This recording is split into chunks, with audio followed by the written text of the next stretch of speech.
2025 పోర్టుగాళ్లు అంటే నలుగురి పేర్లే వినిపిస్తున్నాయి. అందులో 2 పేర్లు తెలుగు, కన్నడ ఫిల్మ్ ఇండస్ట్రీస్ నుంచే రీసౌండ్ చేస్తున్నాయి. God of masses Balayya, Kannada star Rishab Shetty ఈ ఇద్దరే సౌత్ సినిమా రేంజ్ ని నార్త్ లో రీసౌండ్ వచ్చేలా చేశారా? Super star Rajinikanth and co ఈ విషయంలో ఈ ఏడాది అడ్రస్ లేకుండా పోయారు. కుమ్మేస్తాడనుకున్న రామ్ చరణ్ గ్లోబల్ స్టార్ నుంచి పాత ట్యాగ్ లైన్ కే పరిమితం అయ్యేలా చేసింది గేమ్ చేంజర్. అలా చూస్తే అఖండ 2తో ఈ ఏడాదికి పర్ఫెక్ట్ ఎండింగ్ పడింది. చావాతో ఈ ఏడాది బాక్స్ ఆఫీస్ కు సాలిడ్ ఓపెనింగ్ దక్కింది. మరి కాంతారా 1000 కోట్ల లెక్కల పరిస్థితి ఏంటి?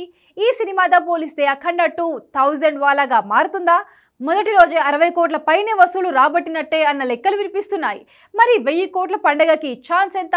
ఈ ఏడాది బాక్స్ ఆఫీస్ బాద్షాలంటే నలుగురేనా? ఇంతకీ బాలయ్య, విక్కీ కౌశల్, రిషబ్ కాకుండా ఆ 4వ స్టార్ ఎవరు? Take a look.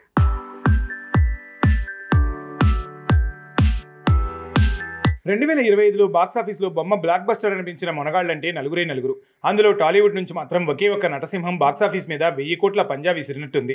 ఏదైనా మూవీ వచ్చాక హిట్ టాక్ తెచ్చుకుంటుంది. కానీ దుబాయ్లో కొన్ని చోట్ల ప్రివ్యూలు పడ్డాక రిలీజ్ వాయిదా పడటంతో అఖండ 2 హిట్ టాక్ తెచ్చుకున్నాకే రిలీజ్ అయింది.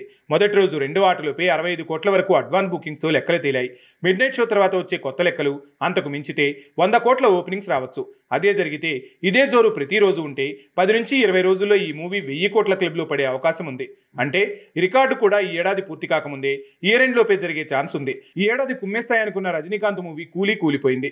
కమల్ థగ్ లైఫ్ షాక్ ఇచ్చింది. రామ్ చరణ్ గేమ్ చేంజర్ 400 కోట్ల డిజాస్టర్ గా మారింది. ఇక బాలీవుడ్ ఖాన్లు, కపూర్లు ఎవరూ ఏమీ చేయలేకపోయారు. కానీ ఏడాది చావాతో విక్కీ కౌశల్ 800 కోట్ల వసూళ్ల వర్షం తీసుకొచ్చాడు. తర్వాత కాంతారా చాప్టర్ 1తో 1000 కోట్ల తుఫాన్ క్రియేట్ చేయబోయారు. ఇప్పుడు బాలీవుడ్లో దురంధర్ మూవీ 250 కోట్లు వసూళ్లు రాబట్టి 500 కోట్ల క్లబ్లో చేరుతుందేమో అన్నంత జోరుతో దూసుకెళ్తుంది. ఇలాంటి టైంలో అఖండ సీక్వెల్ అఖండ 2తో బాలయ్య దాడి చేశాడు. హిట్ మూవీ సీక్వెల్స్ హిట్ అవ్వటం రొటీన్గా జరుగుతుంది. అలాంటి టైంలో పాన్ ఇండియా లెవెల్లో డివోషన్కి మాస్ ఎమోషన్ కలిపేసి యాక్షన్ డోస్ పెంచి అటాక్ చేశాడు బోయపాటి.